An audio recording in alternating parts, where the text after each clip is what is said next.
परमेश्वर अनुग्रहकारी है, परमेश्वर महान है और मैं बहुत ही खुश हूँ आज की शाम में कि परमेश्वर ने मुझे ये मौका दिया कि मैं आप सबों के सामने परमेश्वर के कलाम को लेकर के आऊं, परमेश्वर के वचन के द्वारा मैं आप सबों से बात करूं। परमेश्वर ने कुछ बातों के द्वारा पिछले दिनों में इन समयों में मेरे से बात करी है और वही बात मैं आप सबों के साथ बांटना चाहती हूँ आज की शाम में। एक साधारण सी बात है जो हम बहुत बार सुनते हैं, हमने बहुत बार सुना, हमने कन्वेंशंस में सुना है, हमने नॉर्मल जब हम घर में आराधना होती है हमने सुना है, हमने चर्च में सुना, हमारे पास्टर बताते हैं। वो छोटी सी बात आज फिर से मैं आप सबों के सामने लेकर के आना चाहती हूँ और मैं मेरी यही परमेश्वर से गुजारिश है कि ये वचन आप सबों तक पहुंचे, मुझ तक पहुंचे, ये वचन मुझसे बात करे, ये वचन आपसे बात करने से पहले ये वचन मुझसे बात करे। और मैं चाहूंगी आप मेरे साथ निकाल लें मरकुस रचित सुसमाचार 12 और उसका 13 और 13 से 17 पर आयत जब हम पढ़ते हैं तो यहाँ पे बहुत अच्छी बात लिखी है। आप सब सुन चुके हैं कि कुछ लोग यीशु मसीह के पास आए, समय बहुत ज्यादा नहीं इसलिए मैं पूरा रीड नहीं करने जा रही हूँ।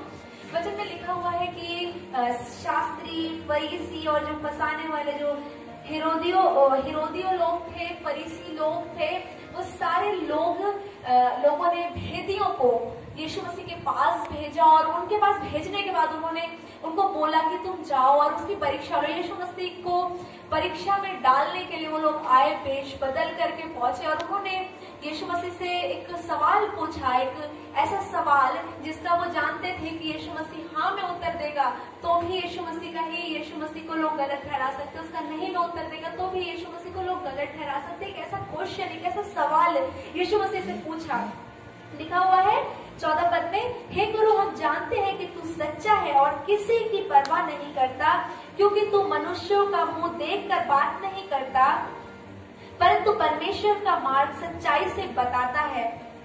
उन लोगों ने पहले यीशु मसीह की बड़ी तारीफ करी, उनको कहा हे गुरु तू सच्चा है, तू ऐसा है, तू वैसा है, तू महान है, सब कुछ को कहा। और उसके बाद उन्होंने एक सवाल पूछा, तो क्या कैसर को कर देना उचित है या नहीं?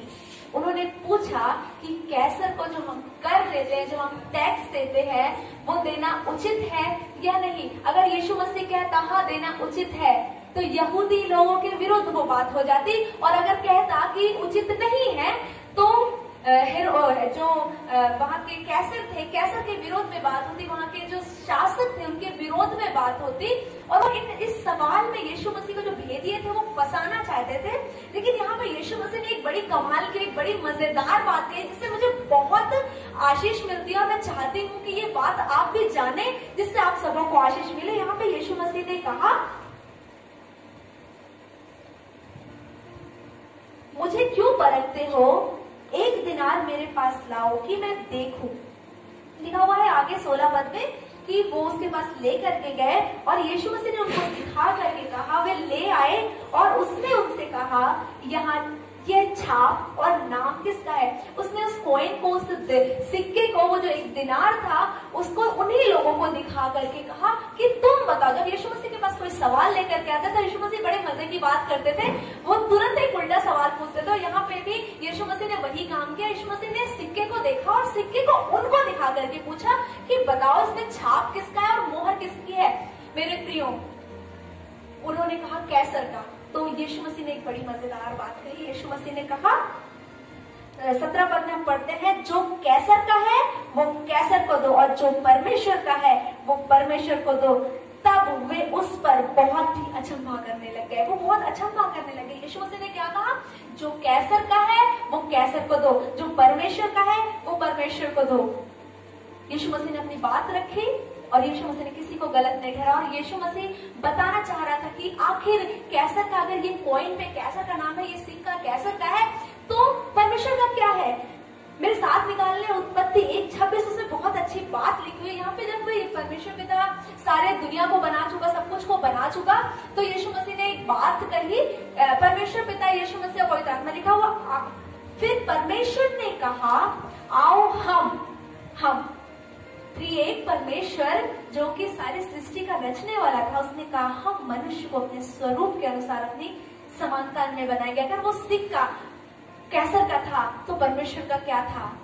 परमेश्वर के आप और मैं थे। वो लोग परमेश्वर के थे, वो भीड़ परमेश्वर की थी जिसके सामने यीशु मसीह बात कर रहा था। यीशु मसीह ने कहा जो कैसर का है वो कैसर को दो, जो परमेश्वर का है वो परमेश्वर को दो। मेरे प्रियो, आप पर परमेश्वर की छाप है, परमेश्वर ने अपनी मोहर आप पर लगाई है। और मैं यही कहना चाहती हूँ कि जो दुनिया की चीजें हैं वो दुनिया में रहने दीजिए, लेकिन जो परमेश्वर का है वो परमेश्वर को दीजिए। परमेश्वर ने मुझे और आपको, उन लोगों को, यीशु मसीह बहुत ही सरलता से उन्होंने इस बात को कहा कि ये सिक्का तो कैसर से बिलोंग करता है, ये कैसर का है, लेकिन तुम, वो भेदियों से शायद कह रहा होगा, तुम परमेश्वर के हो क्योंकि तुम परमेश्वर के स्वरूप में बनाए गए हो, तुम परमेश्वर के हो, इसलिए अपने आप को परमेश्वर को दे दो। मेरे यीशु मसीह ने अपनी बात को रखा और कहा, लिखा हुआ है कि जिस जिस पे मेमने की छाप है वो बचा लिया जाएगा। जिस जिस पे परमेश्वर की छाप है, जो परमेश्वर के स्वरूप में। मेरे प्रियो, आज के समय में कहीं ना कहीं, अभी हमने गीत गाया, बिगड़ ना जाऊं मैं, बिखर ना जाऊं मैं, कहीं ना कहीं परमेश्वर का स्वरूप खोता जा रहा है, कहीं ना कहीं हम उसके स्वरूप को छोड़ते जा रहे हैं। कहीं ना कहीं जो परमेश्वर की चीजें हैं उनको हम पीछे छोड़ करके, उनको साइड में कर करके, अरे ठीक है यीशु मसीह के साथ चलना है, बहुत अच्छी बात है, हम चल लेंगे, लेकिन चलो ये वाला काम भी कर लेते हैं, दुनिया की ये चीज भी कर लेते हैं। मेरे प्रियो, कई बार हम अपने आप को, जो कि हमारे ऊपर छाप कैसर की नहीं है, हमारे ऊपर छाप दुनिया की नहीं है, लेकिन कई बार हम छाप और नाम दुनिया का लेकर के घूमते हैं। लेकिन मेरे प्रियो, आपके ऊपर नाम भी यीशु का है, आपके ऊपर नाम भी परमेश्वर का है और आपके ऊपर छाप भी परमेश्वर पिता की है। और मैं यही कहना चाहती हूँ कि जो परमेश्वर का है वो परमेश्वर को दे, दुनिया में ना खो जाए। मेरे प्रियो, दुनिया में खो करके कुछ भी हासिल नहीं होगा, कुछ भी नहीं मिलेगा। जो परमेश्वर का है वो परमेश्वर को दे, आप उसके स्वरूप को ना बिगाड़े। दुनिया में खो करके अर्पिता परमेश्वर के स्वरूप को ना बिगाड़े, लेकिन अर्पिता को चाहिए, अगर वो बचना चाहती है, अगर वो चाहती है कि सच में जो परमेश्वर का है वो परमेश्वर को दे, तो परमेश्वर की वो है, क्योंकि परमेश्वर ने अपने स्वरूप और समानता में बनाया है और वो अपने आप को परमेश्वर को दे। आप अपने आप को परमेश्वर को दे, क्योंकि आप परमेश्वर के हैं। मेरे प्रियो, फिर से मैं इसी बात को कहना चाहती हूँ, जो परमेश्वर का है वो परमेश्वर को दे। जो दुनिया की चीजें उसको दुनिया में रहने दे, लेकिन जो परमेश्वर का है वो परमेश्वर को दे। आप परमेश्वर के हैं, परमेश्वर से कहे प्रभु तू अपने जैसा बना। परमेश्वर का स्वरूप खोते जा रहे हैं हम और आप, लेकिन हमें परमेश्वर का स्वरूप खोना नहीं है, लेकिन परमेश्वर का स्वरूप हमारे अंदर होना चाहिए। रोज ये प्रार्थना करें, पिता परमेश्वर मैं तेरी तरह देखना चाहता हूँ, प्यारे पिता परमेश्वर मैं तेरी तरह सुनना चाहता हूँ। वचन बताता है कि जब यीशु मसीह लोगों को देखता था, भीड़ को देखता था, तो तरस से भर जाता था। जब 5000 भीड़ को खिलाने के बाद लिखा हुआ है वो तरस से भर गया, वो तरस से भर जाता था। मेरे प्रिय, वो हमारे लिए रोता था, वो हमारे लिए चलता था। मेरे प्रिय, वो तरस से भर जाता था, तो क्यों हम उसके स्वरूप को खो दें? आइए हम उसके स्वरूप में बनते जाएं, उसके स्वरूप में बनते जाए, कहे प्रभु तेरी इच्छा मेरे जीवन में पूरी हो सके। मैं अपनी मर्जी पे चलता आया हूँ, लेकिन अब मैं अपनी मर्जी पे नहीं चलना चाहता। मैं कैसर का बन करके, मैं दुनिया का बन करके नहीं रहना चाहता, क्योंकि मेरे ऊपर छाप भी परमेश्वर की है, नाम भी परमेश्वर का है। मेरे ऊपर मेमने का छाप दिया गया है।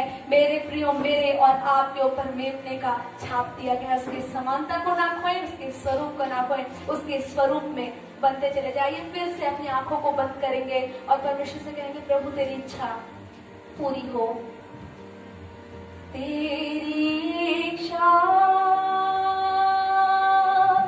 पूरी हो जाए।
हाँ पिता परमेश्वर, तेरी इच्छा पूरी हो जाए। हमने अपने जीवन को आपके हाथ में दिया। हम नहीं चाहते कि कैसर की मोहर, कैसर का नाम हमारे ऊपर हो। हम नहीं चाहते दुनिया की मोहर और दुनिया का नाम हमारे ऊपर हो। हम नहीं चाहते दुनिया का आचरण हमारे साथ जुड़े। हम नहीं चाहते दुनिया का व्यवहार हम उसमें खो जाए पिता परमेश्वर, लेकिन हम चाहते हैं हमारा नाम तुझसे जुड़ा था, हमारा स्वरूप तुझसे जुड़ा था और हम तुझसे जुड़े रहे। ओ परमेश्वर पिता, हम धन्यवाद देते और चाहते हैं तू बढ़े, हम घटे, तेरे नाम को महिमा मिले। मेरे प्रियो परमेश्वर, आप सबों को बहुत आशीष दे। और मैं एक बात को, छोटी सी बात को बता करके खत्म करना चाहूंगी। आप ऐसा चाल चलन चले, आप ऐसे बन जाए कि लोग जब आपको देखें तो वो आपके स्वर्गीय पिता की तरह बनना चाहे। अर्पिता ऐसी बन जाए कि लोग जब अर्पिता को देखें तो यीशु मसीह की तरह बनना चाहे। आप ऐसे बन जाए कि जब आपको लोग देखें तो वो आपको ना देखें, लेकिन आप में यीशु मसीह को देख सके। परमेश्वर आप सबों को बहुत आशीष दे। Thank you so much.